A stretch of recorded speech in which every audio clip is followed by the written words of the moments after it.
सर्वसमर्थ सर्वत्र अस्मरणीय दाता दयाल दीनबंधु कृपा निधान परम पूज्य गुरु जी महाराज, उपस्थित सभी साधक नामदानी प्रबुद्ध नागरिक बच्चियों एवं बच्चियों, आज 4 जून 2026 प्रातः 10 बजे का समय हिमाचल प्रदेश के हमीरपुर जिला के इस खिड़की स्थान पर सत्संग के माध्यम से आप लोगों के दर्शन का अवसर मिला। मेरा अहोभाग्य है। आपके भी संस्कार जगे, आपके भी भाग्य जगे कि आप यहाँ पर अपने घर के नाना जंजाल से निकलकर और थोड़े समय के लिए यहाँ सत्संग में आए। जब उस प्रभु की दया होती है, कृपा होती है, तभी यह अवसर मिलता है कि 2 शब्द सुनने को मिलता है और सुनाने को मिलता है। प्रेमियों, सत्संग क्या चीज होती है, कथा भागवत प्रवचन क्या होता है, यह समझने की जरूरत है। देखो, राम कथा लोग सुनाते हैं, कृष्ण कथा सुनाते हैं, महाभारत की कथा सुनाते हैं, अन्य जो देहधारी महात्मा महापुरुष इस धरती पर हुए हैं उनकी कथा सुनाते हैं, उनकी गाथा गाते हैं, तो वो अलग है। और ये सत्य जो है, सत्य कौन है? वो प्रभु है, उसका गुणानुवाद होता है। प्रभु से मिलने का रास्ता बताया जाता है। तो जहां पर प्रभु से मिलने का रास्ता बताया जाए, जहां पर सत्य बताया जाए, वही सत्संग होता है। देखो, सच पूछो तो ये दुनिया ही असत्य है। कैसे? संसार में आप रहते हो, दुनिया में रहते हो, लेकिन अगर आप ये कहो कि यह जमीन मेरी है, तो कैसे सत्य मान लिया जाए? क्योंकि उसी जमीन को आपको बेचना पड़ गया, तो दूसरे की हो गई? नहीं हो गई। जिस जमीन को आप अपना जमीन कहते हो, उसका सच पूछो तो मालिक कौन है? आप कहते हो मैं मालिक हूं, लेकिन मालिक कौन है? यह हिमाचल प्रदेश की सरकार है। उस जमीन का मालिक कौन है? भारत सरकार है। जब वो चाहे आपसे ले ले, मुआवजा दे न दे, जहां 1 करोड़ का मुआवजा होता है, 1 रुपया ही मुआवजा दे दे, आप कुछ नहीं कर सकते हो। कहते हो कि ये मेरा बेटा है, मेरा बेटा है, मेरा बेटा है, लेकिन बेटा नालायक निकल गया, कोई गलत काम कर बैठा, उस पर ध्यान न दिया, बुरे लोगों के साथ पड़ गया, अब चोरी किया, डकैती किया, व्यभिचार किया, कत्ल किया, और कोई कहे ये किसका बेटा है, तो कह पाओगे मेरा बेटा? तो असत्य बात हो गई कि नहीं हो गई? तो ये दुनिया ही असत्य है। सत्य क्या है, सच क्या है, अभी जब आप सुनते रहोगे तब आपके समझ में आ जाएगा कि सत्य क्या है। लेकिन थोड़ा बताते चलते हैं। सत्य केवल वो प्रभु है जो इस दुनिया संसार में नहीं आता है, मनुष्य शरीर में नहीं आता है, जिसके लिए कबीर साहब ने कहा कि साहब सबका बाप है और बेटा काहू का ना है, और बेटा होकर जो जन्मे सो तो साहब ना है। वो आज तक इस धरती पर बेटा बन करके किसी का जन्मा ही नहीं। देखो, बगैर बाप के बेटा हो ही नहीं सकता है, बगैर माँ के बेटा हो ही नहीं सकता है। तो बेटा जो भी होता है उसका बाप कोई न कोई होता है, लेकिन वो सबका बाप है। देवी देवता अंडपिंड ब्रह्मांड बहुत से लोग हैं, उनमें जो जीव हैं उनके उनके जो धनी हैं मालिक हैं उनका सबका वो बाप है, वो मनुष्य शरीर में नहीं आता है, वो अनाम कहलाता है। अलख कहा लोगों ने, नहीं देख पाए। जब देखने वालों ने तो नहीं कहा अलख है, देखने वालों ने तो कहा देखा मैंने, उसका इस तरह से रूप है, इस तरह से उसकी आवाज है, लेकिन जो नहीं देख पाए उसको उन्होंने कहा अलख है। उत्तर प्रदेश में गोरखपुर, यानी समझो कि गोरखपुर जगह है, शहर है, जहाँ के मठ के यानी समझो मठाधीश योगी जी, जिनका संबंध यही आपके यानी उत्तराखंड से रहा है, वो मुख्यमंत्री हैं इस समय पर। तो वो जो गुरु थे गोरखनाथ, गुरु गोरक्षनाथ, उन्होंने कहा था निरंजन अलख, अलख निरंजन, निरंजन तो है लेकिन वो अलख है। कैसे है, कैसे पता चला उन्होंने? जैसे वेद में बहुत सी बातें लिखी हुई हैं, लेकिन वेद आगे का नहीं जान पाया, वेद पार नहीं पाया उसका, किसका वो जो सत्य है उसका भेद नहीं मालूम हो पाया वेद को। जिसके मुंह से निकला वेद, वेद वाणी निकली या आकाशवाणी निकली, उसने कहा है तो कोई चीज, लेकिन वो उसका भेद नहीं मिला। कहा यानी नियत, नियत मैंने आगे भी कुछ है।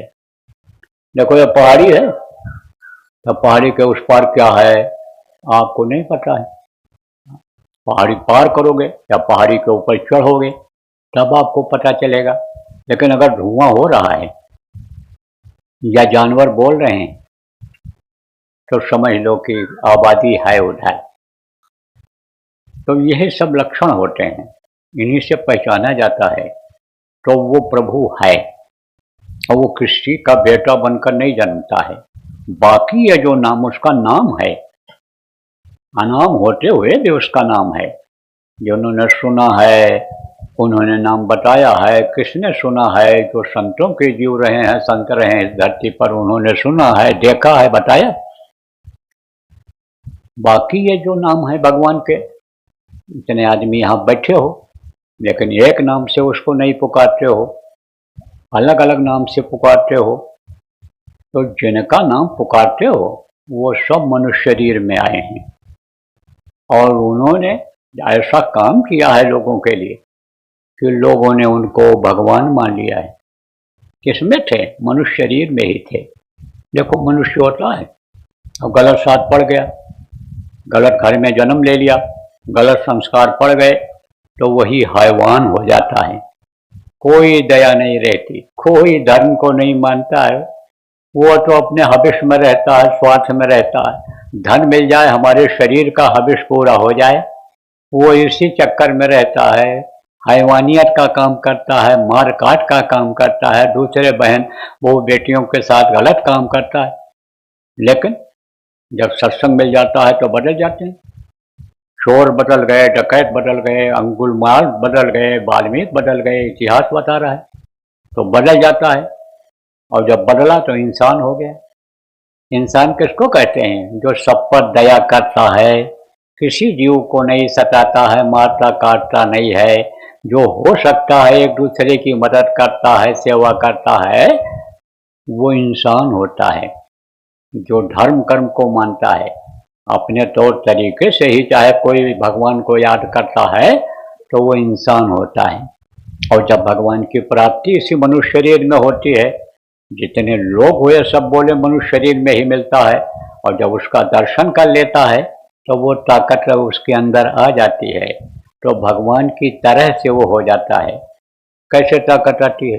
देखो ये बिजली करंट जिसको आप कहते हो, ये पंखा चल रहा है या माइक बज रहा है उसी से, तो तार के द्वारा करंट आता है, तो तार को पकड़ लो तो जो ताकत इसमें है इसे आपके शरीर में आ जाएगी। ऐसे ही सोई जाने ते देव जनाई, और जानत तुम्हें तुम्हें हो जाए। जिन्होंने देखा, संतों ने कहा कि जो उनको देख लेता है उन्हीं का रूप हो जाता है, उन्हीं की तरह से हो जाता है। तो अब आप प्रेमियों समझो बात को कि वो जन्म नहीं लेता है, अजन्मा है। बाकी जो नाम है ये जिनको आप जपते हो वो सब मनुष्य शरीर में आए हैं, नासवान शरीर में आए हैं। मनुष्य शरीर उनको छोड़ना पड़ा है, इस धरती पर आए हैं 9 महीने माँ के पेट में पल करके, काल कोठरी में रह करके, माँ के पेट की गंदगी सूंघ करके, जल करके माँ के पेट में तब करके तब बाहर आए।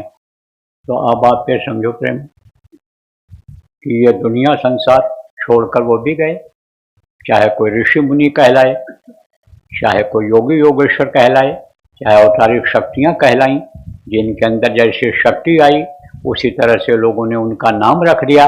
और चाहे कोई संत आए, मनुष्य शरीर में संत आते हैं, वो भी आते हैं धरती पर। संत किसको कहते हैं? जो आदि और अंत दोनों जानता है, शुरुआत कहाँ से हुई और कहाँ से खत्म होगा, जो सब जानते हैं उनको संत कहते हैं। आप कहते हो वे बड़े जानकार हैं, ये कश्मीर से लेकर के कन्याकुमारी तक गए हैं, ये पूरा देश घूमे हैं, दुनिया घूमे हैं, ये बड़े जानकार हैं, लेकिन इससे परे भी तो दुनिया है जहाँ पर आप रहते हो। ये पूरी दुनिया, पूरा संसार, ये पूरी धरती और इसमें जो भी समुद्र और ये सब हैं आपके, ये क्या है? ये मृत्युलोक में है। और मृत्युलोक के ऊपर भी बहुत लोक हैं। मृत्युलोक किसको कहते हैं? जहाँ कोई अमर होकर आया ही नहीं। यहाँ तो जो मनुष्य शरीर में जन्मा सबको शरीर छोड़ना पड़ा। ये धरती का विधान ही यही है। इस मृत्युलोक का विधान ही नियम यह है कि जो पेड़ फलता है वो झड़ता है, जो आग जलती है वो बुझती है, और जो पैदा होता है मरता है।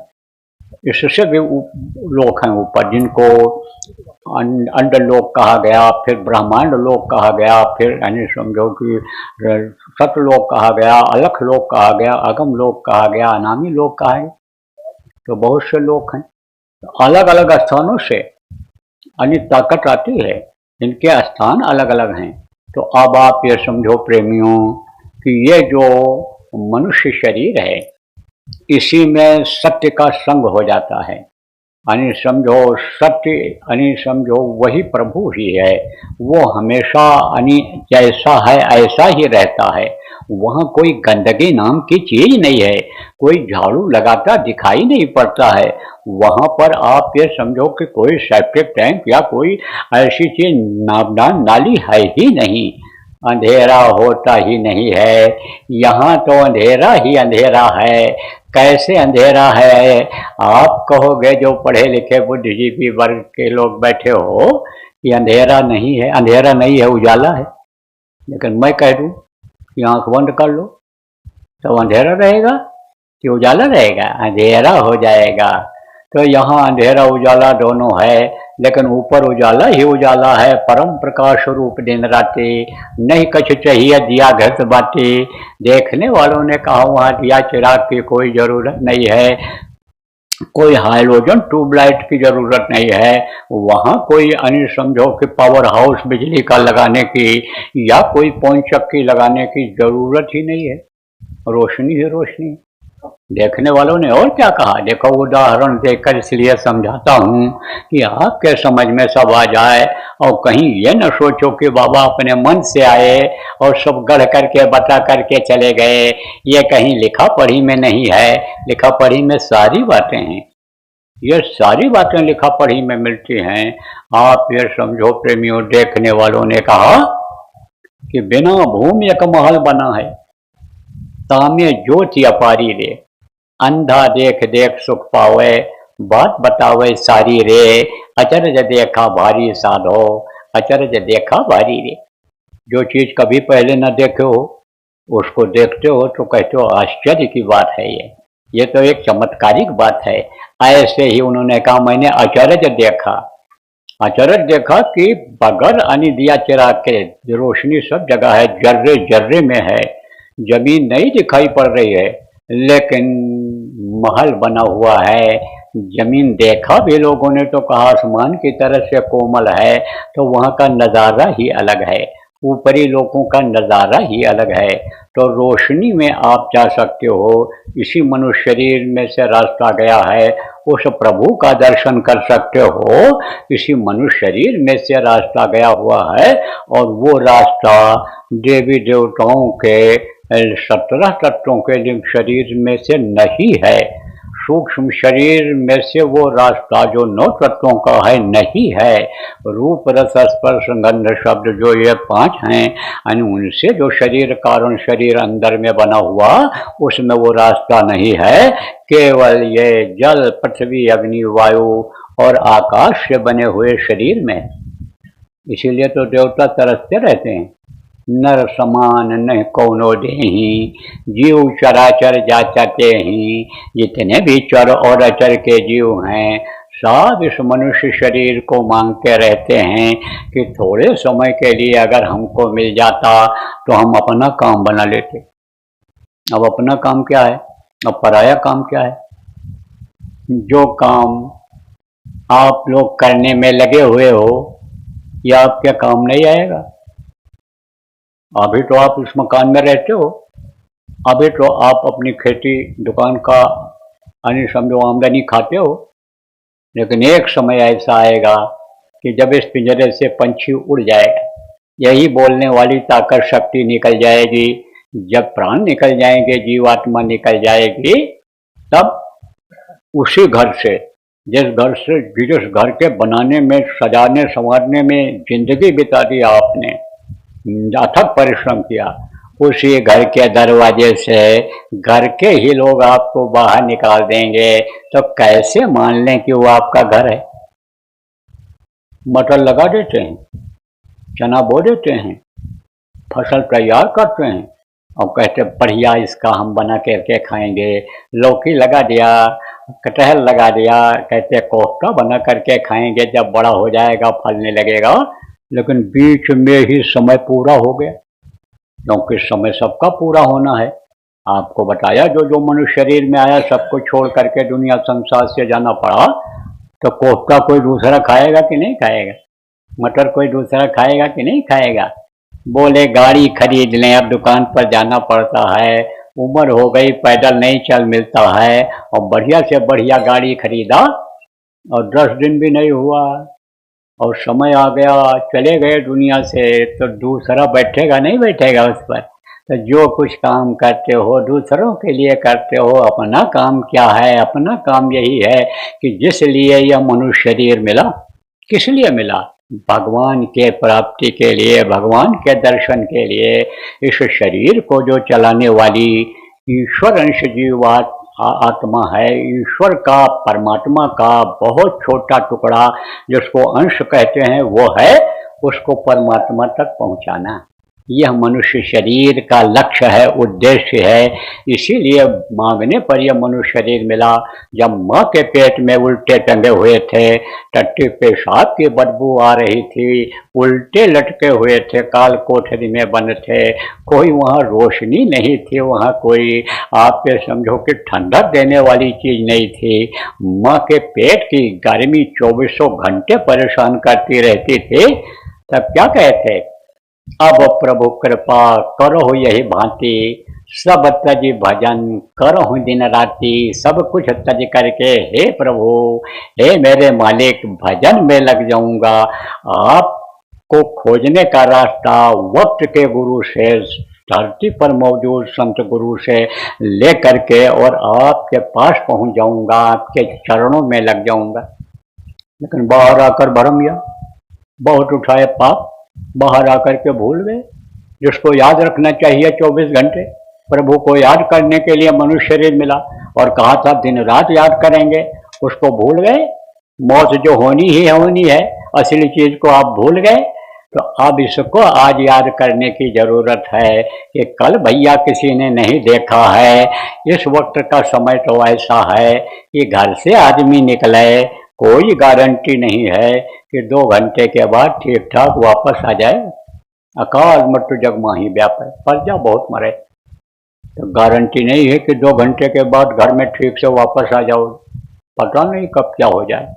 तो एक घड़ी आधी में पुनियाद, जो समय जीवन का बचा है उसमें अपना सिला काम कर लो, उस प्रभु की प्राप्ति कर लो, प्रभु का दर्शन इसी मनुष्य शरीर में कर लो।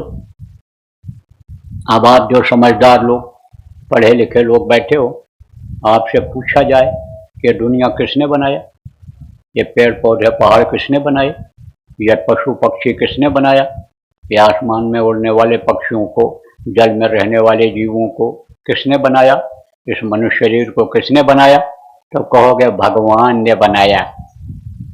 अब अगर आपको भगवान मिल जाए तब आपको अपने पेट के लिए गुनाह करना पड़ेगा? पेट के लिए गुनाह करते हैं, आप फिर समझो बढ़िया खाना होना चाहिए, बढ़िया बिस्तर होना चाहिए, बढ़िया गाड़ी घोड़ा मकान होना चाहिए, इसीलिए गुनाह लोग करते हैं। तब गुनाह करने की जरूरत नहीं पड़ेगी, फिर तो जो इच्छा की नहीं मनमाही, जिस चीज की आदमी इच्छा करता था उसकी वो इच्छा पूरी हो जाती थी।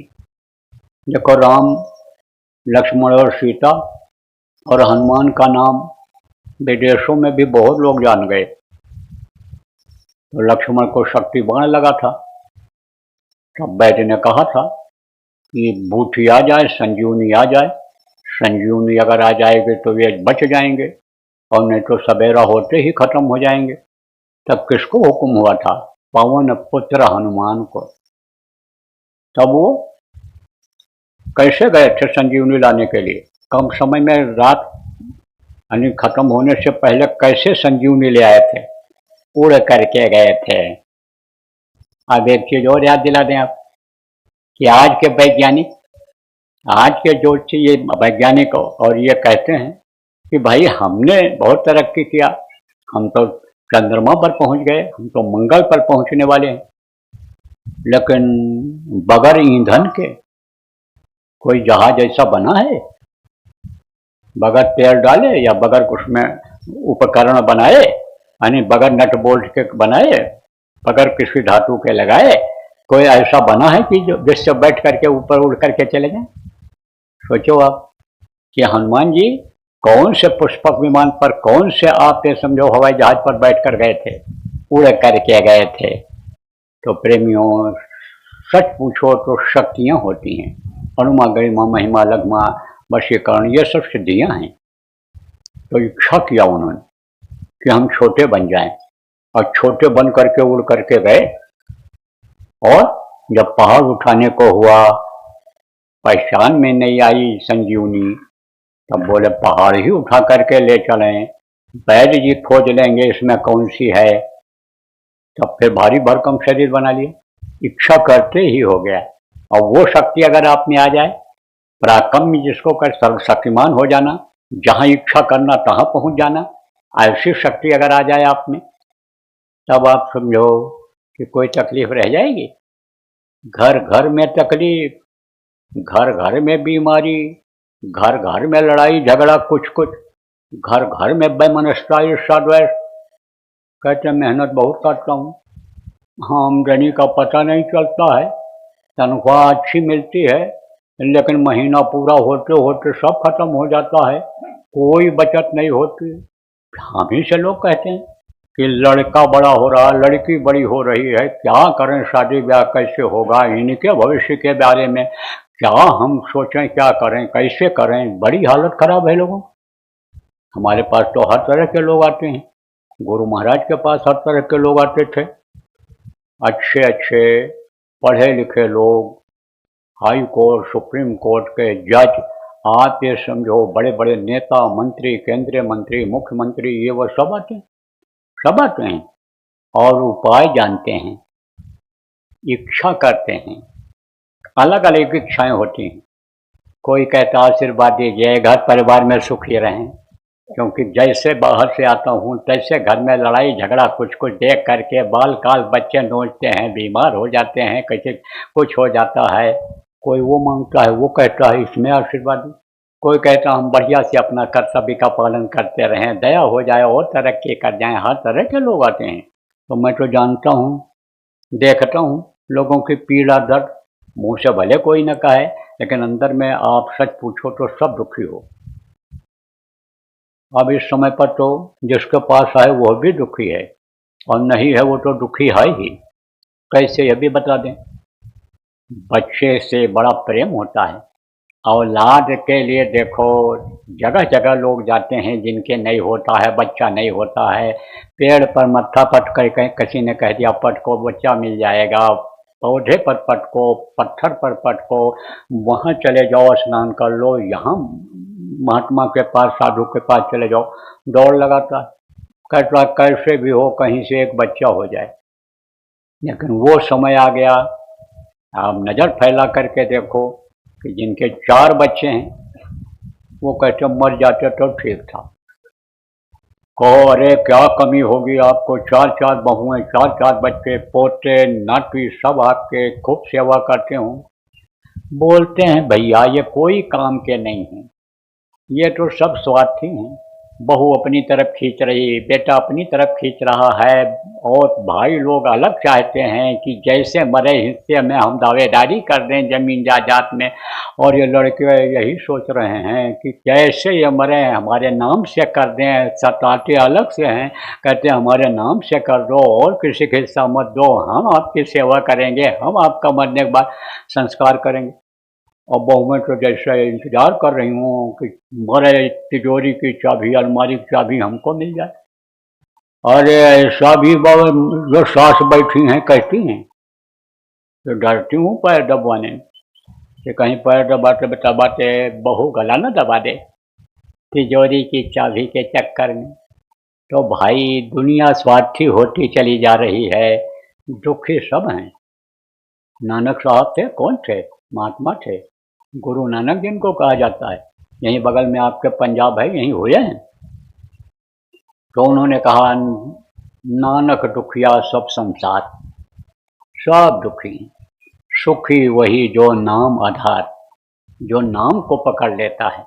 जिसके लिए संतों ने कहा तू नाम जपन क्यों छोड़ दिया, काम न छोड़ा, क्रोध न छोड़ा, लोभ न छोड़ा, सार वचन क्यों छोड़ दिया, जो सार चीज है, असली चीज है, उसको तूने क्यों छोड़ दिया।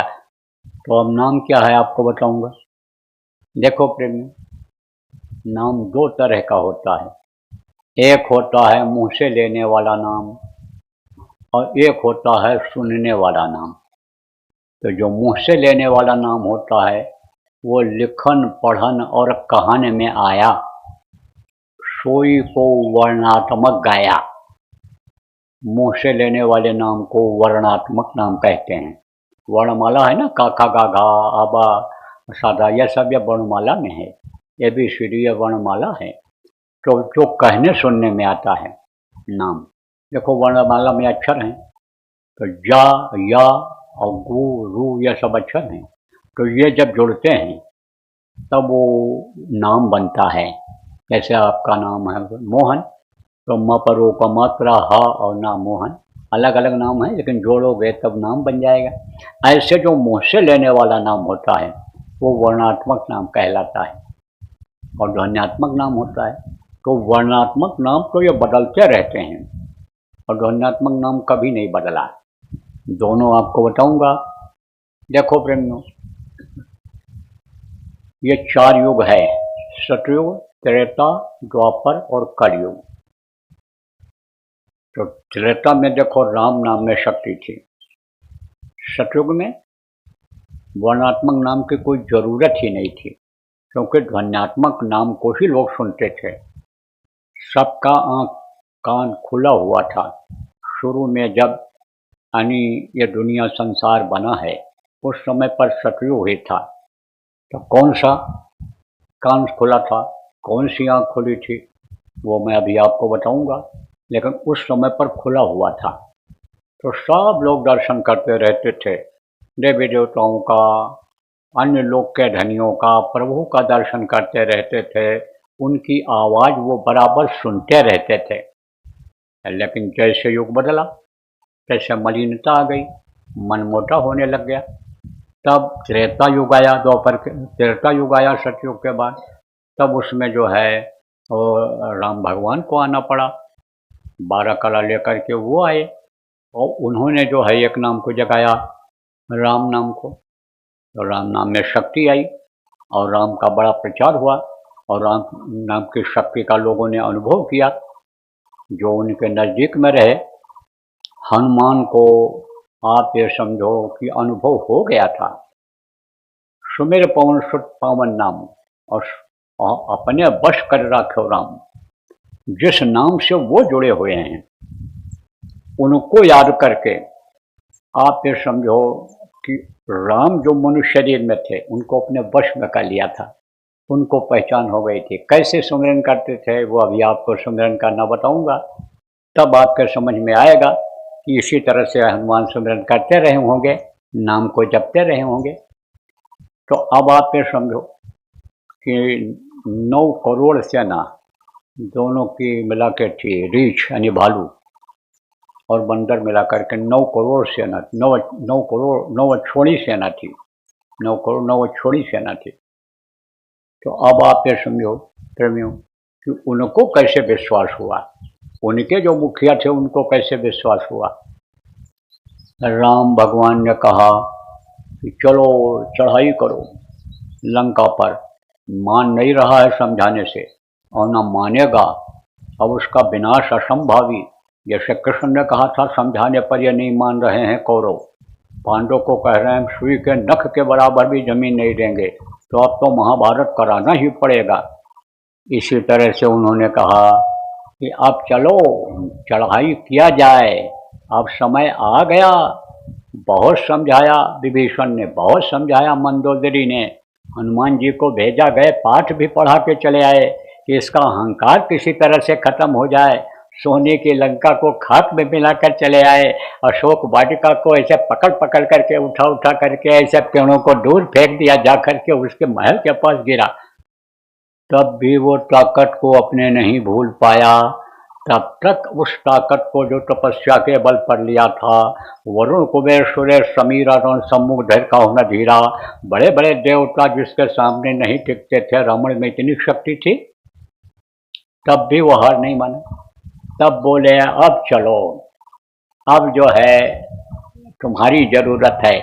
देखो प्रेम, आपको बताऊं, आप तो कहोगे हम पहाड़ों पर रहते हैं, छोटे छोटे आदमी हैं, बाबा हम क्या कर सकते हैं। आप तो कहते हो कलयुग में कलयुग जाएगा, कलयुग में सतयुग आएगा, मेरे लाने से कैसे आ पाएगा। लेकिन छोटे लोग जो काम करते हैं, बड़े उसको नहीं कर सकते। आप ये देखो, इसीलिए तो कहा गया कि नानक नन्हे हुए रहो, जैसे घास में डूब और घास जल जाएंगी, दूब खूब की खूब। जब तेज गर्मी पड़ती है तो बड़ी बड़ी घास सब झुलस जाती हैं, लेकिन दूब घास जो होती है वो कभी भी नहीं खत्म होती है, वैसे हरी भरी रहती है और पूरे तत्व उसमें होते हैं, पूरी ताकत उसमें होती है। चाहे पत्ती हो, चाहे उसी में फूल निकल आवे, चाहे उसकी जड़ हो, बराबर उसका असर रहता है। नीम, बेल की पत्ती और आपका ये चिड़चिड़ा और दूब, इसका असर खत्म नहीं होता है। जला दो, गला दो, सुखवा दो, असर खत्म नहीं होता है।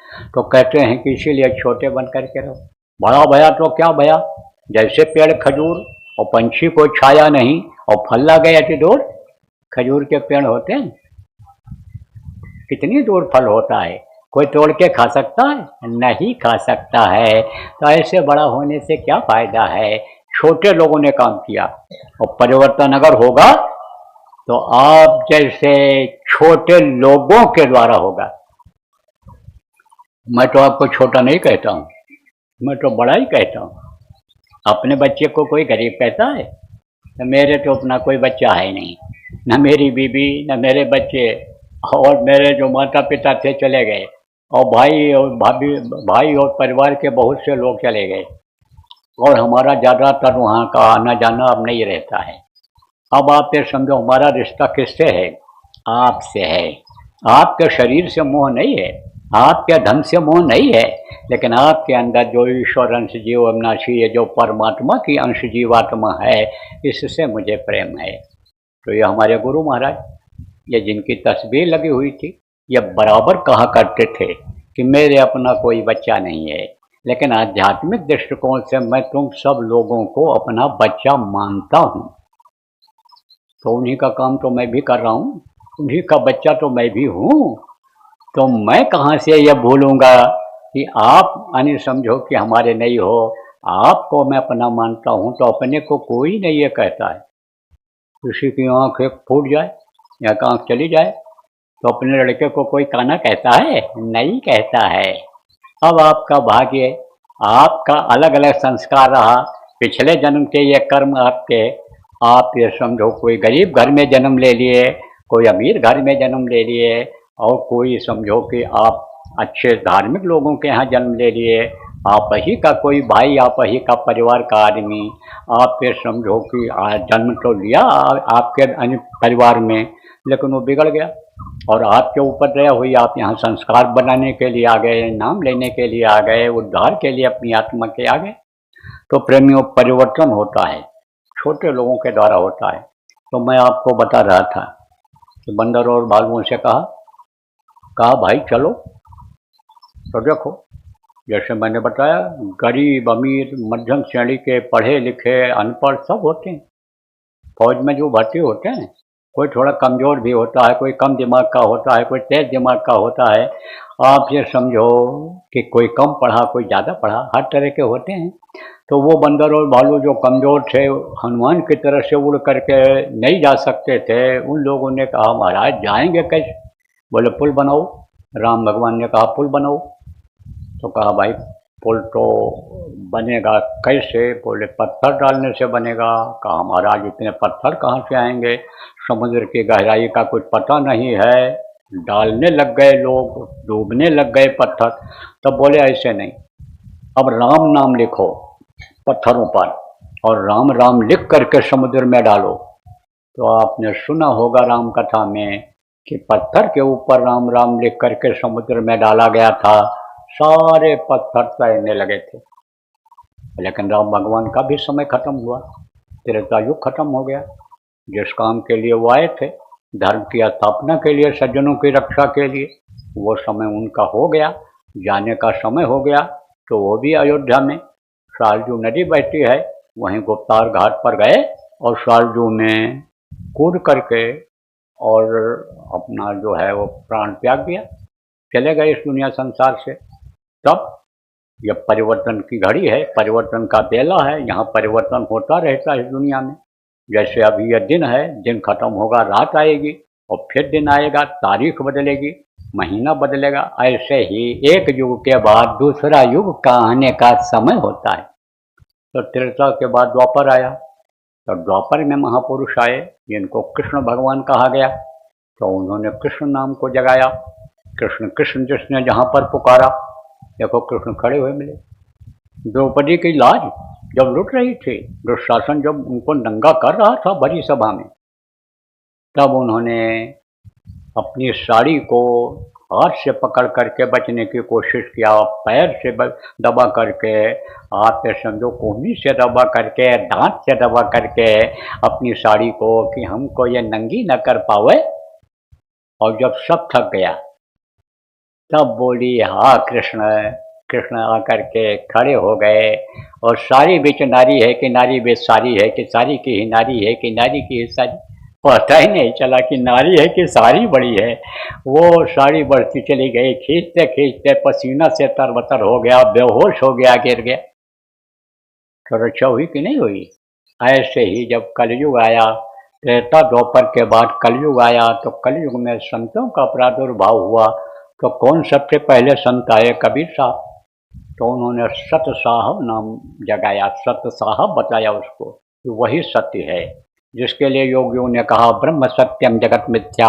उन्होंने कहा ब्रह्म ही सत्य है, वहीं तक वो पहुँचे। लेकिन इनकी पहुँच वहाँ तक की हो गई, कहाँ तक? जो सत्य है, सबका मालिक है, जो वहाँ तक पहुँचे।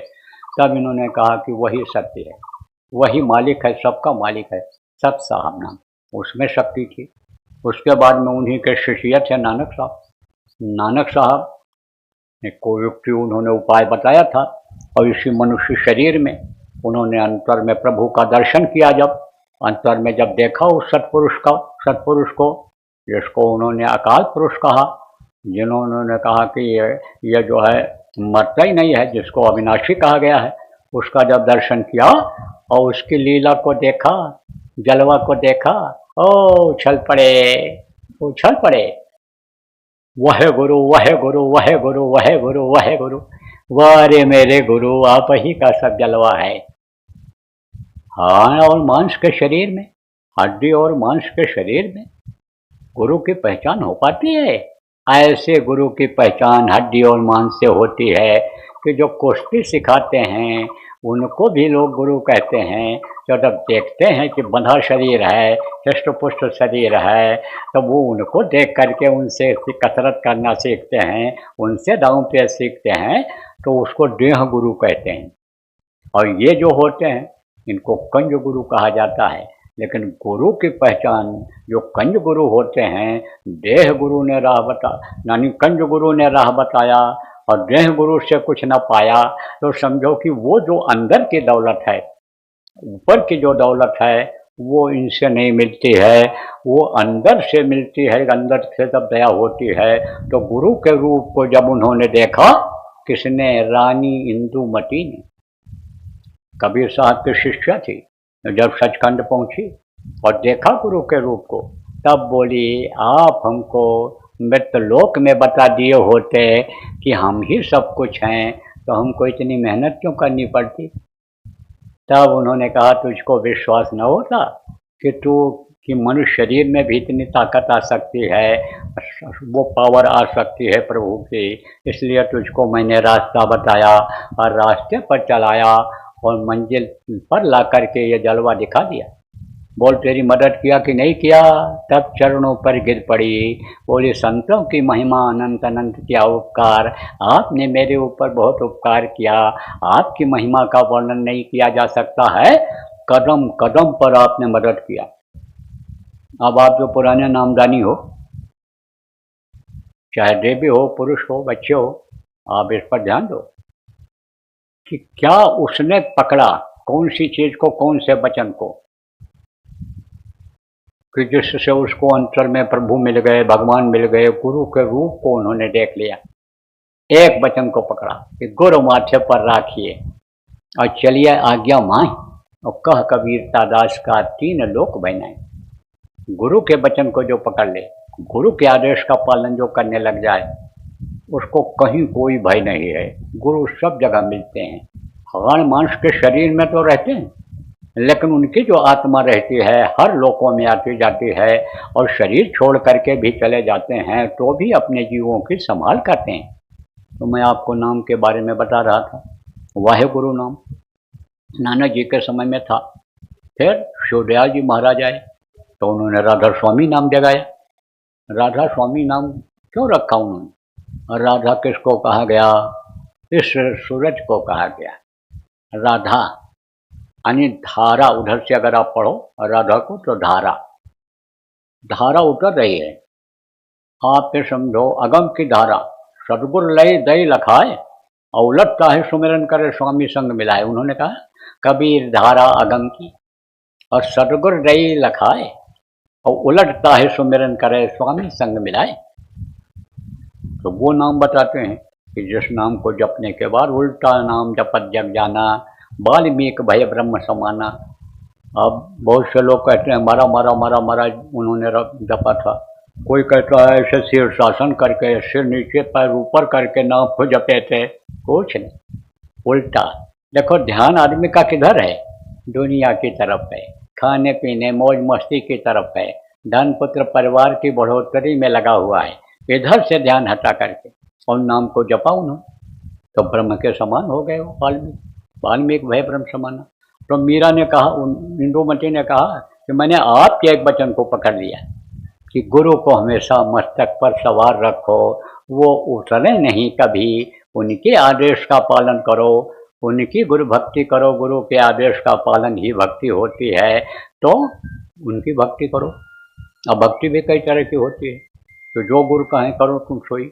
तो जैसे कोई कहता हम रोटी खिलाएंगे, पानी पिलाएंगे, नहलाएंगे, भोजन बनाएंगे, हम इनका जो है सेवा करेंगे, तो हर कोई कहाँ कर सकता है सेवा?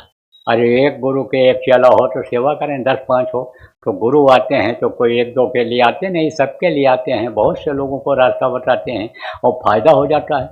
गुरु महाराज के पास हम जाते थे लोग, तमाम लोगों की बीमारियां ठीक हो गई, पैर में जूतियाँ नहीं रहती थी, दवाइयाँ फटी रहती थीं, और वही मोटर कार पर चलने लग गए, बढ़िया तंदुरुस्त, 16-16 साल, कैंसर, ब्लड कैंसर, और जिंदा रह गए, जबकि डॉक्टर कह दिया था ज़्यादा से ज़्यादा 6 महीने जियोगे। और चले आए गुरु महाराज के पास और आदेश में उनके रहने लग गए, जो उन्होंने बताया सेवा करने लग गए, 16 साल जिंदा रहे। अब आप ये समझ लो प्रेमियों कि ऐसे दया होती है, तो उसको कहते हैं आदेश, कि जो आदेश दें वो उसका पालन करो, वही है गुरु भक्ति। तो गुरु भक्ति पहले करे, पीछे और उपाय कहा गया। गुरु भक्ति करने से काम होता है। तो जब गुरु को मस्तक पर सवार रखते हैं, गुरु के वचनों को याद रखते हैं, तब कोई संकट नहीं होता, कोई दिक्कत, कोई परेशानी नहीं होती है। अब अभी मैं बताने लग जाऊं कि इनके घर में बीमारी बनी ही रह जाती है, तो हाथ तो नहीं उठाएंगे। लेकिन आप लोग जो बैठे हो, पढ़े लिखे लोग हो, तर्क वितर्क वाले हो, आप अगर कहो तो 10, 20, 25, 50 को बता दूंगा इनसे, पूछ लेना। सबके मुंह पर भले न कहे, अलग से जाके पूछ लेना, बताएगा कि बाबा ने जो बात बताया सब सही है, सब बात सही है, बताएगा। तो अब हम सबको कहाँ तक उपाय बता सकते हैं? तो हम तो मंच से ही बता देते हैं कि भाई इस उपाय से, इस आदेश से, इस आदेश के पालन करने से आपकी तकलीफें दूर होंगी। यह धन तो आपके पास आएगा ही, जिसकी आपको ज़रूरत है। मिलेगा तो उतना ही जितना ज़रूरत है, ज़्यादा नहीं मिलेगा कि उसी में फंसे रह जाओ। जो आप काम करते हो उसमें कमी नहीं आएगी जब आदेश का पालन करोगे, और नहीं है जो चीज़ ज़रूरत पर वो भी मिल जाएगी।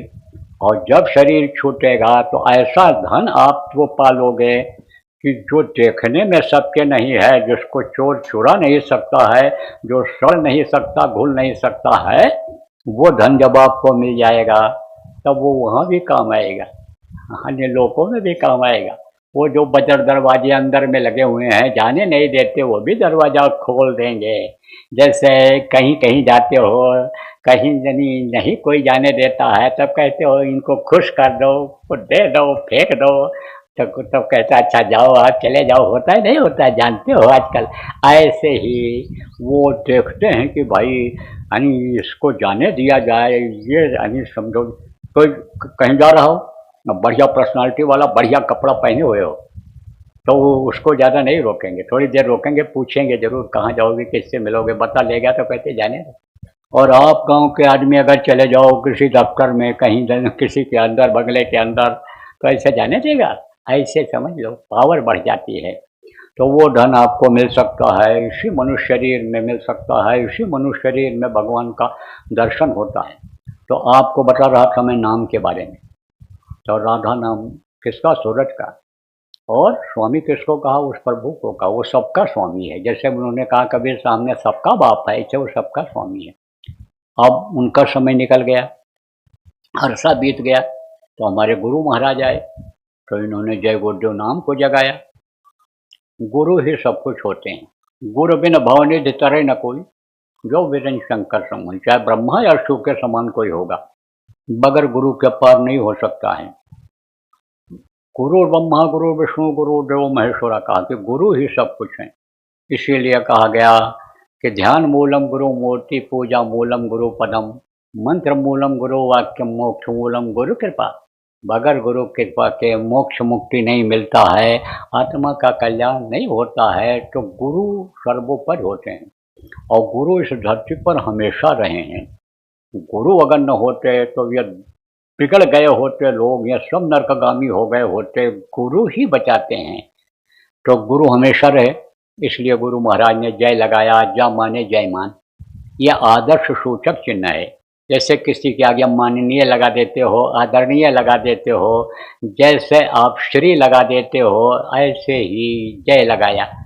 और जय का मतलब भी होता है जा माने जय मान, या माने जो हमेशा रहे। तो हमेशा कौन रहता है? गुरु इस धरती पर है। और देव माने देने वाला। गुरु जो सच्चे गुरु होते हैं वो लेते कुछ नहीं, देते ही हैं, सब देते ही हैं। और देने लगते हैं तो हार नहीं मानते हैं। कहा धरनी जहाँ लोग देखिए तहाँ लोग सब भिखार और दाता केवल सदगुरु देख न माने हार। हम देने में हार नहीं मान, लेने वाला चाहिए। लेने का तरीका होता है। क्या तरीका है बता दें?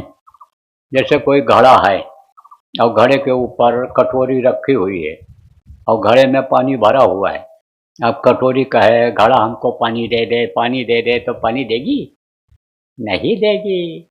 और उसके सिर पर से उतर करके नीचे आ जाएगी कटोरी तो घड़ा पानी भर देगा। ऐसे छोटे बन जाओ, दीनता आ जाए। ये जो धन है आपका, शरीर का बल है, ये जो मान प्रतिष्ठा इज्जत है, गुरु के पास इसको भूल जाओ और छोटा बन करके जाओ तो आप ले लोगे। दीनता के साथ मांग लो तो वो चीज मिल जाएगी। जैसे कोई बच्चा है, भूख लगी है और किसी दूसरी माँ से कहता है माता जी आधी रोटी दे दो, एक रोटी दे दो, भूख लगी है खा लें, तो दे देती है। गृहस्थ का यह धर्म है कि जो दरवाजे पर आ जाए लौटाना नहीं चाहिए, भूखा नहीं लौटाना चाहिए। प्यासा है तो पानी पिला दो, ये गृहस्थ का धर्म है। तो रोटी नहीं है तो बना के दे देगी। और अपनी माँ से अगर कहे कि हे मेरे पिताजी की पत्नी, हे मेरे डैडी की वाइफ, तुम मुझको रोटी दे दो, तो रोटी देगी कि थप्पड़ देगी? सोचो। तो मांगने का तरीका होता है। बोली, अगर समझो कि बोली ही यही पान फूल खिलाती है और बोली ही यही जूता खिला देती। देखो ये कई रंग की होती है क्या? कोयल। ये कई रंग का कौवा होता है काला, लेकिन कहा कि कौवा किसका धन हरे और कोयल किसको दे? कौवा किसी का रुपया पैसा थोड़ो ले लेता है, कोई धन थोड़ो लेता है। और कोयल देती किसको है? किसी को नहीं। तो कौवा किसका धन हरे, कोयल किसको दे और मीठी बोली बोलकर बस में सबको कर ले। कौवा भी घर पर बैठ जाए, आ जाए, कौं कौं करे, ओ नहीं कुछ है, अत्थर पत्थर तो हाथ ही ऐसे हिलाओगे कि भाग जाए। और कोयल जब बोलने लगती है सुबह सुबह, कहते हैं कितनी मीठी बोली बोल रही है कोयल। ऐसे ही छोटा बन जाओ, मीठी बोली बोलो, छोटे बन जाओगे, कभी लड़ाई झगड़ा नहीं होगा, बर्दाश्त कर लोगे दो बात, कभी मुकदमेबाजी में नहीं फंसोगे, कोर्ट कचहरी चक्कर नहीं लगाना पड़ेगा, कम खाओगे तो समझो रोग से बचे रहोगे। ये सब शिक्षात्मक बातें हैं, याद रखना चाहिए। तो ये जय गुरुदेव नाम, ये प्रभु का नाम है, भगवान का इस समय जीता जागता नाम है। जगाया था गुरु महाराज ने। कैसे जगाया जाता है यह भी आपको बता दें। देखो प्रेम,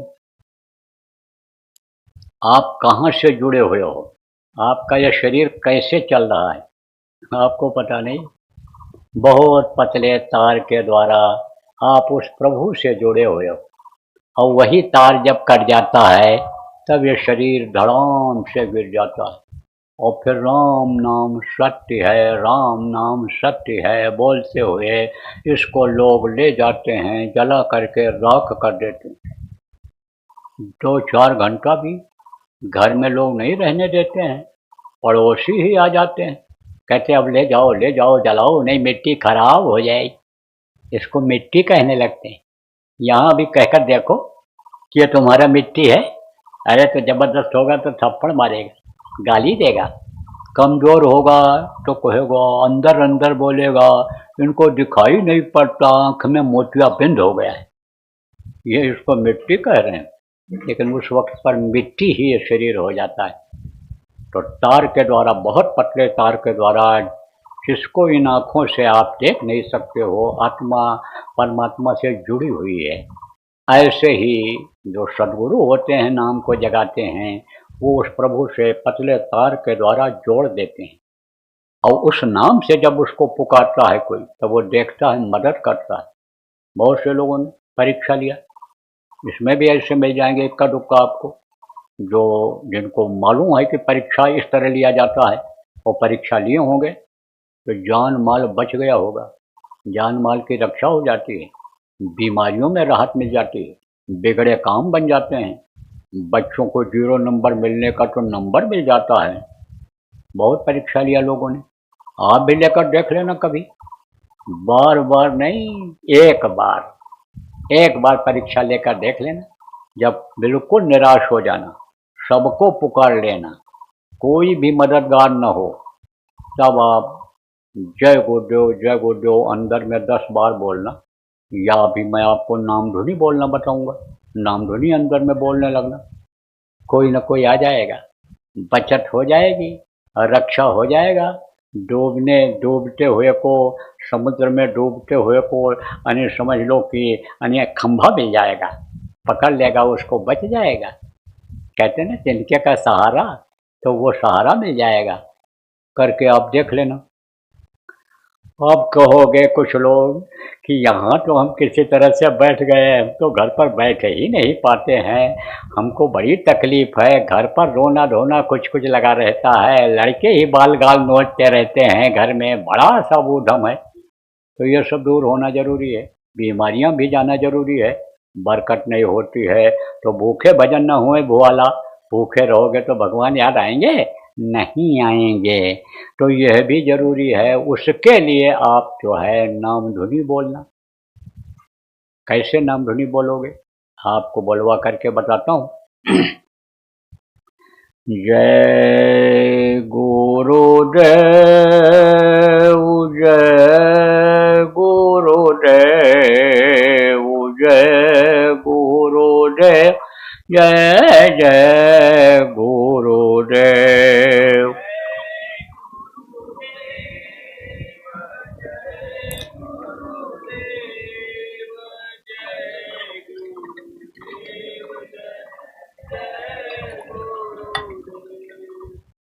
जय गुरुदेव, जय गुरुदेव, जय गुरुदेव, जय जय गुरुदेव।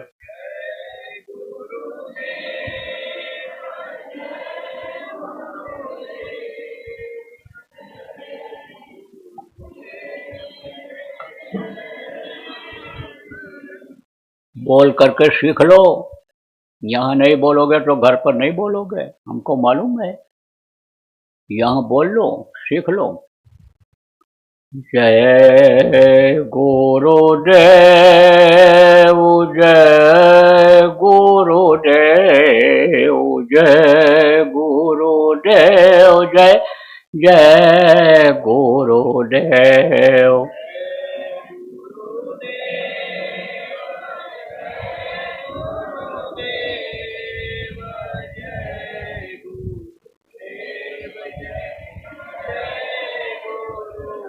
हाँ, अब हमको मालूम पड़ा कि आप चाहे धीरे बोले चाहे मन में बोले, लेकिन बोले हो।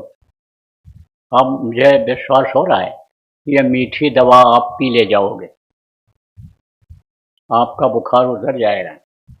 किसी को बुखार हो और मीठी दवा पिला दो तो कुल्ली कर देता है, क्योंकि जबान उसकी खराब हो जाती है, तीखी हो जाती है, तो मीठी दवा का भी वो कुल्ली कर देता है।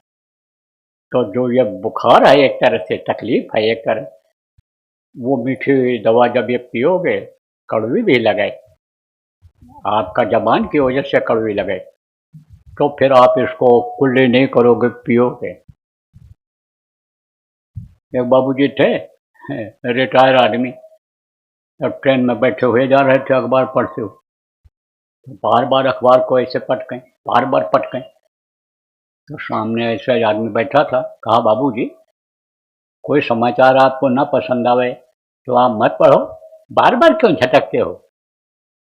बोले, अखबार के ऊपर यह जो मक्खी है यह नहीं हट रही है झटकने से भी। तो उसने देखा, कहा, अरे बाबूजी आपके चश्मे के अंदर ये चींटी लसी हुई है। चींटी कहे, चींटी है अखबार में, क्यों नहीं हट रही है? कहा, अरे चींटी उसमें नहीं है, ये छोटी सी चींटी आपके चश्मे के अंदर है, जिससे आपको अखबार पर चींटी दिखाई पड़ रही। तो प्रेमियों, सब बात आप समझो, सब मोटी बात आप समझो, यही है कि यानी जय गुरुदेव नाम की ध्वनि आप लोग बोलना लगातार। और बच्चियों, आप लोग योजना बना लो, इकट्ठा होकर अगर बोलोगे आप तब तो बोल ले जाओगे, और नहीं तो घर में ही नहीं बोलोगे, और परिवार के लोग भी आपके नहीं बैठकर बोलेंगे। और आपको मान लो आराम हो गया तकलीफ में, और घर में कोई बीमार हो गया तो रात को सो पाओगे? रात भर जगना पड़ेगा। और ज़्यादा ज़रूरी हुआ तो कंधे पर लाद करके, जब सवारी नहीं मिलेगी तब डॉक्टर के घर जाओगे, दरवाज़ा खटखटा करके डॉक्टर से कहोगे देख लो साहब मरीज मर रहा है। करोगे नहीं करोगे? तकलीफ होगी नहीं होगी? इसलिए परिवार वालों को भी बैठाओ, और जो शाकाहारी रह करके, नशा मुक्त रह करके बोलेगा, उसको तुरंत फायदा दिखने लगेगा। लेकिन कुछ औरतें ऐसी हैं, कहती हैं पति मानते नहीं हैं, घर में तो बनाना मैंने बंद कर दिया, बिल्कुल मना कर दिया, मैं नहीं बनाऊंगी, घर में नहीं आने दूंगी, मर जाऊंगी लेकिन बनाऊंगी नहीं, जैसा तुम्हारी इच्छा हो सो करो। लेकिन बाहर से खा के आते हैं। कोई बात नहीं, उनको भी प्रेम से बैठाओ, आपकी बात मानते होंगे तो आप उनको इस बात के लिए राजी कर लो कि कोई बात नहीं है, जब तुम्हारा मन हट जाए उधर से, मन हट जाए तब तुम बंद कर देना, लेकिन नाम धुनी बोलो 1 घंटा सुबह शाम, बैठने लगेंगे। लेकिन जब लगातार आदत डालोगे आप लोग, बच्चों आदत डालोगे, बहुत से आदमी भी कहते हैं कि घर में तो नहीं खाने देता हूँ, लेकिन खाने की जब इच्छा होती है तो अपने मायके चली जाती है पियर, कहती है बहुत ज़रूरी है हमको जाना है, जिद कर देती है, रोटी बनाने में देर कर देती है, दफ्तर में दुकान पर जाने में देर कर देती है। तब कहता हूँ अच्छा भाई जा, चली जाए 1-2 दिन के लिए, तो वहाँ से खा के चली जाती है। तो अब आप ये समझो, सबको बैठाओ, परिवार वालों को। अब यह भी हमको मालूम है कि मैं तो कहकर चला जाऊँ, मैं तो नाम लुटा कर चला जाऊँगा। अब ये हीरा मोती जो दी जाएगी आपको, इसको संभालोगे तभी तो माला माल हो पाओगे। लेकिन किसी ने कह दिया ये तो पत्थर है, ये तो बेकार है, वही देवी देवता भगवान को पूजो, उसी देवी के सामने बलि चढ़ाओ, उसी से तुम्हारा कल्याण होगा। अब ये नहीं मालूम है उनको कि कितना पाप लगता है जीव हत्या का, कभी उद्धार नहीं होता, नरकों में जाना पड़ता है, बड़ी मार पड़ती है नरकों में। लेकिन वही काम फिर करने लग जाओ। तो तरीका बताता हूँ आपको। 4-4 घंटे का अखंड नाम धुन से शुरुआत करो। जिसके यहाँ भी घर हो, जिसमें जगह हो, गांव में सबको बुला लो, आदमी को बुला लो, आदमी लोग, औरतें भी आ सकती हैं, और नहीं तो औरतें जो हो, आप महिलाएं जो हो, बच्चियां माताएं जो आप बैठी हो, आप लोग माताओं को बुला के करो। पुरुष लोग मान लो चले गए, नौकरी काम में चले गए, इनमें आप खाली हो तो बैठाओ और नाम धुनी बुलवाओ। कोई ना कोई बोलते रहे 2 आदमी वहाँ, ज़रूरत है तो चले गए। अपना आप घर का भी काम कर सकते हो, ज़रूरी काम सब कर सकते हो, लेकिन थोड़ी देर के लिए ज़रूर बैठो। ऐसे समय पर करो कि दिन भी रहा है रात भी ना हो, तब तक 5 बजे छुट्टी हो तो दफ्तर का साहब भी आ जाए, वो भी बोल लेगा, तब तक रोटी पानी बनाने का समय हो जाएगा। तो ऐसे समय पर रख लो तो बराबर नाम धुनी ये चलेगी। अभी अभियान चल रहा है, 4 घंटे की करो। जब मन लग जाएगा आपका, और लोग आने लग जाएंगे, उनका भी मन लग जाएगा, उनको फायदा दिखेगा। बहुत से लोगों के पास बहुत पैसा है, कोई कमी नहीं है, सब सुखी हैं, लेकिन टेंशन बहुत है, परेशानी बहुत है मानसिक। तब जब उसमें आराम मिल जाएगा तब आने लग जाएंगे वो लोग। तब आप 24 घंटे का कर देना, छुट्टी के दिन कर देना। आप ये समझो कि शनिवार को शुरू करो और सोमवार को ख़त्म कर लो, तो इस तरह से 24 घंटे का कर लो। फिर बढ़ा दो, आप 3 दिन का कर दो अखंड, 5 दिन का कर दो, 9 दिन का कर दो। तो ये कब तक चलेगा? गुरु पूर्णिमा तक। गुरु पूर्णिमा अभी होगी, एक पूर्णिमा ये निकल जाएगी और दूसरी पूर्णिमा जब आएगी तब उसको होगा, कार्यक्रम होता है। कहाँ होगा? राजस्थान में। राजस्थान वालों को कार्यक्रम ये मिला हुआ है, और ये लोग अपनी गोष्ठी कर रहे हैं। जयपुर के काफ़ी लोग यहाँ आ गए, यानी समझो ट्रेन से आ गए, गाड़ियों भर के आ गए कार्यक्रम मांगने के लिए। अब जयपुर के जो जिलों के जिम्मेदार हैं, प्रांत के जिम्मेदार हैं, वो लोग अगर कह देंगे कि हम सब सहयोग करेंगे, क्योंकि भीड़ बहुत होती है, लाखों की भीड़ होगी, 1-2 लाख, कई लाख लोग आते हैं कार्यक्रमों में, अभी 10 लाख की अनुपस्थिति वहाँ रही है। कहाँ? उज्जैन आश्रम में, जो मुख्य आश्रम बनाया गया है प्रेमियों, आप लोगों का है, हमारा, हम लोगों ने मिलकर बनाया है, वहाँ पर भंडारा का गुरु महाराज का कार्यक्रम था। उसमें 10 लाख आदमी शरीक हुए। 5 लाख आदमी तो पेपर वालों ने, पत्रिका वालों ने बताया कि यहाँ मौजूद रहे हैं इस स्थान पर। तो भीड़ बहुत होती है। तो ये अगर इंतजाम कर ले जाएंगे, हमको विश्वास हो जाएगा तो घोषणा कर दी जाएगी। बता रहे हैं जगह की परमिशन मिल गई, जिससे मांग के करते हैं, बड़ी जगह है वो मिल गई है। प्रशासनिक परमिशन जरूरी है, क्योंकि हम तो ये सिखाते हैं कि नियम कानून का पालन करो, अधिकारियों कर्मचारियों का सम्मान करो। आप ये समझो नियम कानून के खिलाफ काम मत करो, तो हम कैसे करेंगे? इसलिए जब प्रशासनिक परमिशन मिल जाएगा तब समझ लो कि वो पक्का हो जाएगा। लेकिन अभी तो चाहिए राजस्थान के लोगों को कि आगे बढ़ जाएं इसमें। आप समझो जो जो कार्रवाई पूरी करनी है उसको सब पूरा कर लें। तो तब तक के लिए ये चलेगा आपका जय गुरुदेव नाम की ध्वनि जगह जगह चलेगी। सब जगह हो रहा है, देश में ही नहीं विदेशों में भी हो रहा है। कई देशों में चल रहा है, 42 देशों में अन्य प्रेमी लोग हो गए सब, फोटो लग गए वहाँ गुरु महाराज का।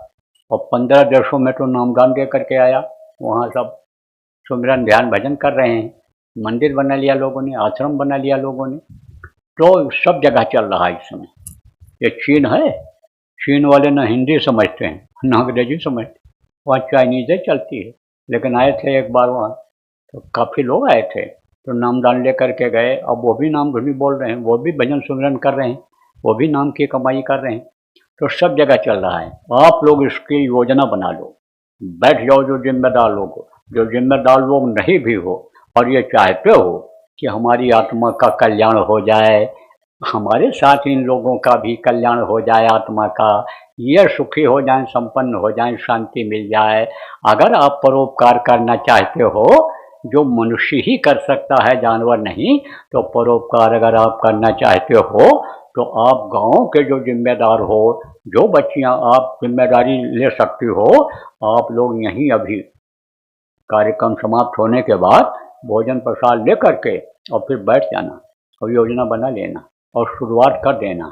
समय निकला चला जा रहा है, एक एक दिन ये निकल रहा है जीवन का जीने का। तो जो समय बचा है उसी में कार बहुत गई थोड़ी बची, बहुत गया थोड़ा बचा है, तो इसमें ये काम कर लो।